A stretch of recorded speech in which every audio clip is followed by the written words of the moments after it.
Welcome to Blueprint Boost for Contractors, the podcast that's your go-to source for unlocking the secrets to successful marketing, gaining valuable insights, and growing your contracting business with less stress. Your host is David Brooks, and he's thrilled to be your guide on this journey. As a seasoned expert in the contracting industry, David understands the challenges you face. That's why each episode is crafted to provide you with actionable strategies and proven blueprints to boost your business to new heights. Hello, everyone. Welcome to another episode of the podcast. I'm your host, David Brooks, powered by Contractor Rhino, your go-to source for all your digital marketing and accounting needs for the trades. For this episode, we have a first-time topic and an unbelievable guest, and I'll allow her to introduce herself. Hey, thanks for having me first. And then my name is Therese with TKN Consulting. Right. Welcome. Great to have you. Thank you. So, could you give the audience a little bit about your background and your company? Yeah, for sure. So, I've been in the construction industry for about 17 years. I owned and operated an underground utility company. We specialized in drainage, sewer, and water pipes for municipalities, a lot of the like state contracts and counties and cities around us.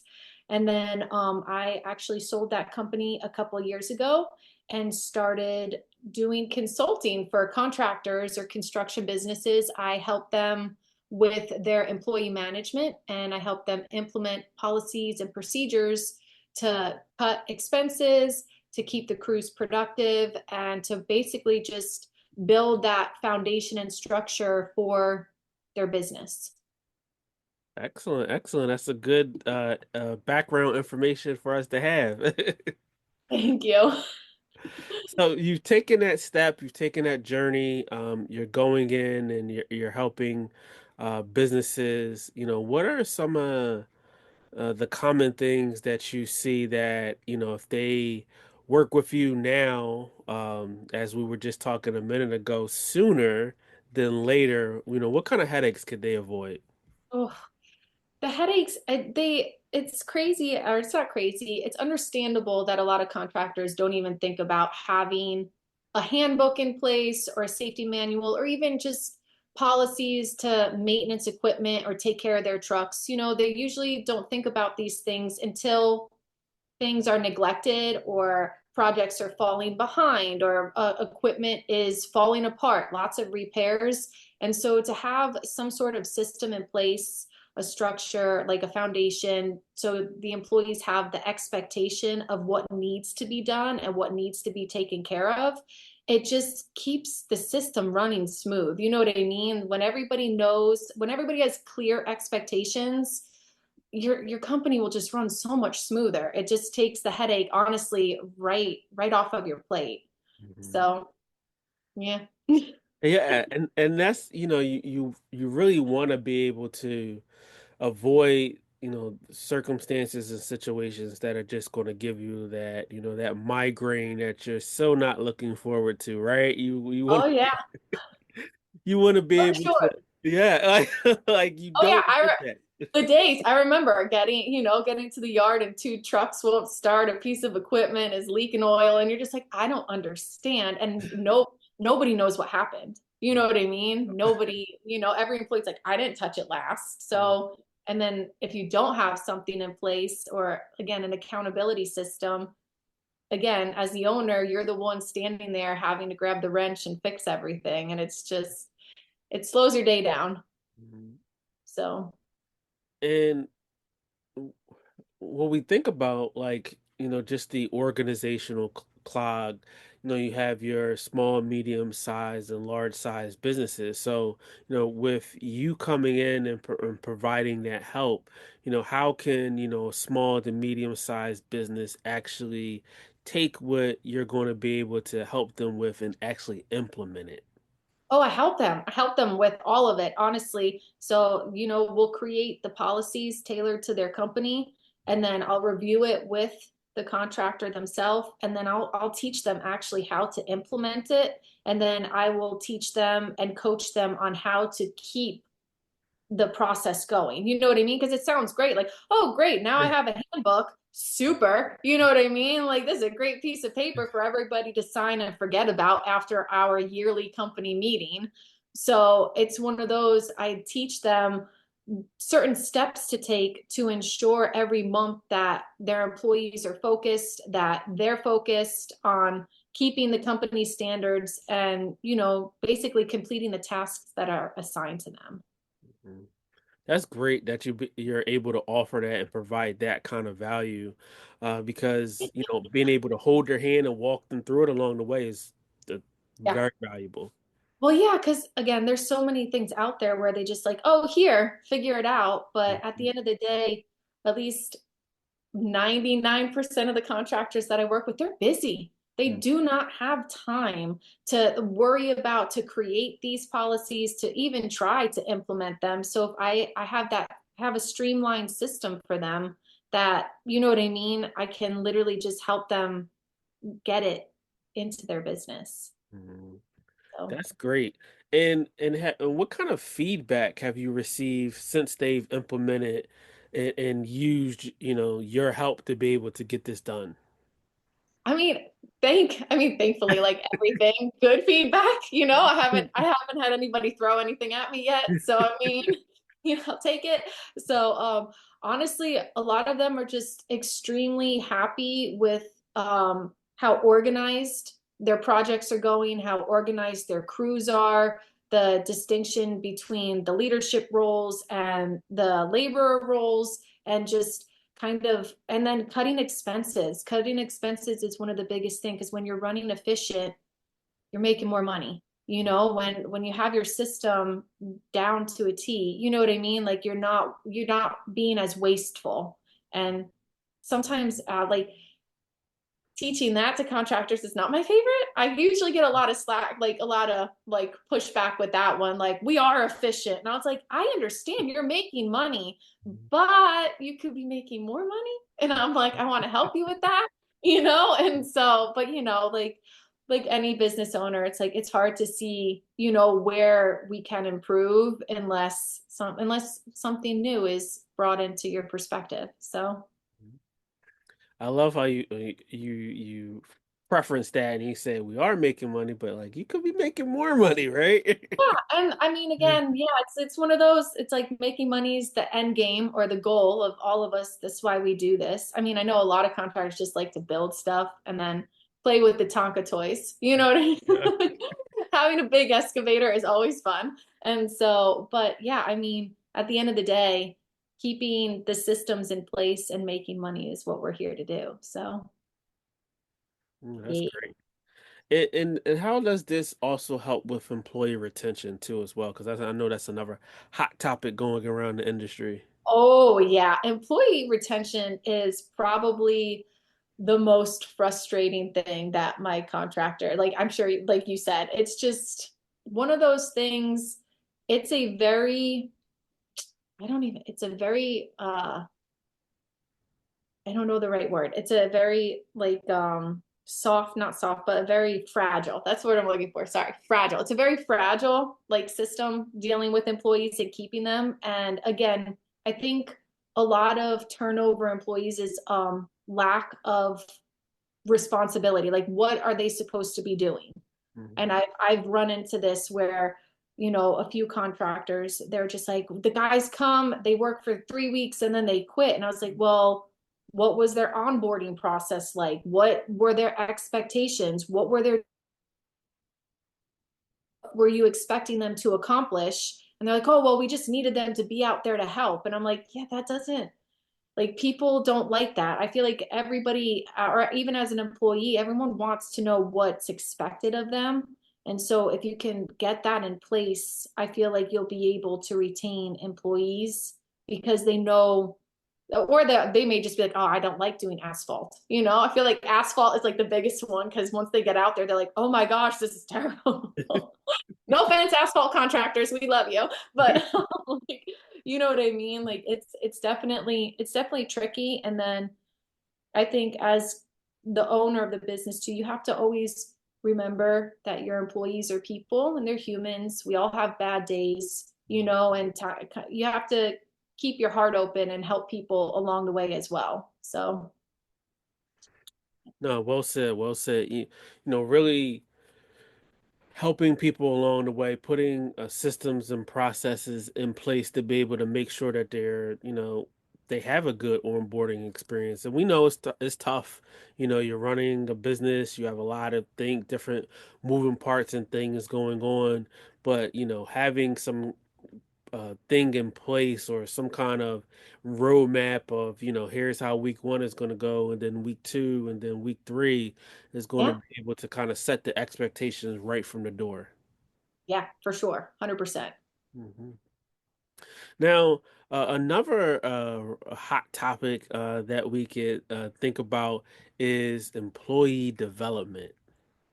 Oh, yes. I love employee development because sometimes you have guys that want to move up. They want to be better. They want to have more, learn more, and do more. And if you're not providing an encouraging environment for that, I mean, that's how you lose employees too, honestly, is when there's no room for growth. Mhm. So I think, yeah, development, depending on how big your company is, because if you're smaller, if you're medium sized, you kind of know everybody. Yeah. You know what I mean? Like a lot of the contractors I work with, like they joke that like I'm the bad guy because I'll come in and I'll like lay down the law or I'll like write people up or you know what I mean? So Mhm. it's one of those because they work with them every day and they Yeah. don't, you know what I mean? It kind of it can throw off the balance of a relationship if someone feels like they're always in trouble. But anyway, back to employee development. Sorry, tangent. Um, it's one of those I think employers should definitely consider what they're willing to do to help train people to become better. You know what I mean? Like if you have a guy, he's starting out in the hole and he wants to learn how to run the excavator, you know what I mean? Like that's huge because some of the guys they don't want to touch the equipment. So it's great that, you know what I mean? Like you have to like foster that relationship and help them, you know what I mean? Give them the opportunities when they're available. Obviously not if you're in a pinch. But you know what I mean? Like if Yeah. you're starting out a project and you know what I mean, like they can go and try to grade something, give them a chance. So yeah, employee Uh, development is definitely important as well. Yeah, I love that. And if possible, like you said, you may not have the infrastructure for it, right now, but later on as things expand and business picks up, and you get more people in your crew, you will have a need for, people to kind of move into potentially different positions and being able to have something put in place already where you have that mapped out, so when it is time for that, you could really be successful. Yeah, for sure. And having something in place or something for them to work towards. Mhm. If you tell that person, you know what I mean? Like I had three right hands that worked with me and they all started, like none of them knew anything about construction and they just picked up on it quick. They were great leaders and they just wanted to learn more. I remember they would come, to the office after work and be like, all right, show me how to read the plans. Like show me what to do. Like you, so it's like if you give people the opportunity. And I told everybody, I was like, I'll teach you whatever you want to know. You know what I mean? I'm like, we're all here, and a few of them own their own businesses now, which is great. I mean, I feel like as a business owner, that's the goal, right? Is to help and encourage anybody and everybody. If they're like, okay, I want to go buy my own skid steer and do this, I'm like, all right, let's do it. You know what I mean? Like I'll tell you the steps it took. It's not fun, but once you get going, it's amazing. So it's just taking that leap. But yeah. Sorry. No, I love it. I love it. Great. This is great information. Yeah. Another thing is culture. How can you really emphasize to business owners like the that strong importance of having that good culture in place? It's so strong. I mean, as the leader, your attitude affects everybody around you. And I'm sure you've probably dealt with contractors where if they're not in the best attitude and if they don't have the right mindset, almost it can literally it's like toxic for the whole team. Mm. And so you definitely have to always be on your A game as the person in charge, which is exhausting, but like got to learn that work-life balance. But yeah, definitely trying to have an environment where one, everybody feels welcome, two, everybody feels safe. It's definitely important to try to create that environment. Mhm. Yeah, Yeah, I agree. Like having that, fostering that environment, your mood kind of dictates the mood of the company, and it really does. yeah, Unfortunately, unfortunately, yeah, some guys don't see that. And I'm like, well, I'm like, you're in a bad mood. So like everybody's in a bad mood, like you came in like somebody took your Cheerios this yeah. morning. And so I'm like, now everybody's upset. And I'm like, the only way to fix it is to change your own attitude, which is not always the easiest. I'm guilty of that. And I think another good thing is with that is having those policies and things in place for when things go wrong, or Yeah. that's really important because you may have two situations that may arise within a short period of time, and depending on what kind of day of the week it is, you may handle one this way and one Yep. that way, and then if it gets wind, that person might be saying, well, that's not what you did for Joe over Oh here, yeah. Susan. Oh yeah. What is it? Special treatment. Yeah, You so know what the I mean? people, Ooh, that one comes up a lot, surprisingly. You know what I mean? And then if somebody feels like they're being singled out, they're not going to give their all to you and your company and to the projects. So yeah, definitely having the same across the board is so important. I'm glad you brought that up, honestly. I yeah. didn't think about talking about that, but it is so true because we're human. We get our feelings hurt. You know what I mean? Like, well, Mike backed the excavator into the ditch and he didn't get in trouble. We just pulled it out, but I did it. Yeah. And now I'm being written up or whatever, or I'm being sent home for the day. And it's like, wait a minute, like, yeah. So for sure, it definitely is one of those things that I don't think, again, it's not thought about until it happens or until it's brought to the owner's attention, which again stinks that, it's not really something that people worry about at the beginning. Yeah. I think another good thing to even go along with that too is just like conflict management. Dealing with the conflict internally. Oh yeah. Mhm. Oh yeah. Mhm. It's definitely yes. I'm like replaying four scenarios in my head where I was like, oh my gosh, it was so bad.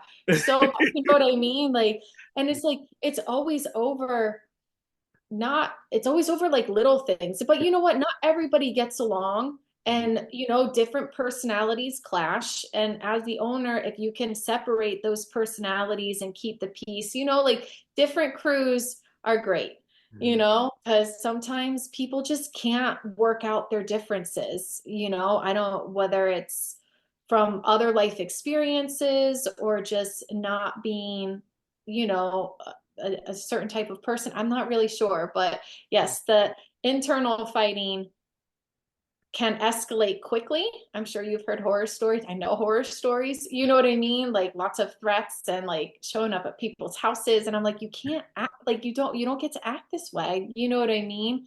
But again, as the owner, hopefully you see it or it's brought to your attention. It's always the worst when something happens and no one speaks up. Like if you're in a meeting or a new client meeting and something's happening on your job site, but then no one tells you about it, and then things just keep escalating. So as long as you have open communication and your guys or your employees feel comfortable enough coming and talking to you. So I know that's a trait that a lot of us had to learn. You know what I mean? Like making sure people are comfortable enough to being like, hey, like this happened. It's not okay. I'm not happy, because it's hard. Mhm. It is hard. It's not, Yep. it's not an easy thing, but personalities clash. Some Mhm. people will just never get along. Oh yeah, I mean, yes, I was up to 27 employees at one point, and two of my guys, they just couldn't be in the same, you know what I mean? They went to high school together or something, and they were in different like sports teams. I don't even know. It was just like one of these like crazy rival thing. And I'm like, is this real? I'm like, are we really upset about this still? But then it was just easier to keep them apart. You Mhm. know what I mean? And so, which is crazy. They were with me like the longest time. That's the funniest part. And I'm just like, okay, I'm like, whatever. But yeah, so the conflicts, I feel like if you can keep people either separated, or if one person's just really too toxic, it's okay to let them go. You know what I mean? If they're really throwing off the entire environment of the company, and if everybody's walking on eggshells, then it's okay to cut your losses, even if they're your main person. You know what I mean? It just sometimes it happens and it sucks, but other people will come through the door. You know what I mean? Other people are looking for that opportunity to be your right hand person or to be that person for your company. Mhm. So, Yeah, you yeah, definitely have to, it's a fine line that it's needs a fine line. fine Yes. line that needs to be taken, and sometimes you may have to, make that adjustment and switch things around, but you all want to make sure that work is getting done and productivity is happening at all on all ends. Yeah.